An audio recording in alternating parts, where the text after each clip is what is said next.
Joan, capítol 4, versets 43 al 54. Jesús se'n va anar d'allà, de Samaria, cap a Galilea. Ell mateix havia assegurat que un profeta no rep cap honor al seu poble.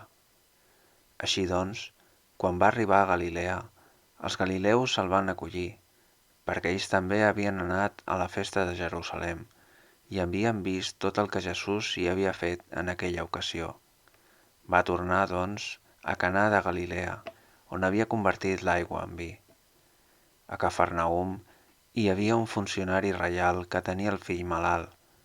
Quan va sentir que Jesús havia vingut de Judea a Galilea, anà a trobar-lo i li va demanar que baixés a guarir el seu fill, que estava a punt de morir.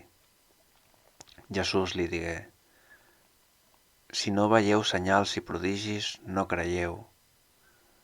El funcionari li contestà: «Senyor, baixa abans no es mori el meu fill».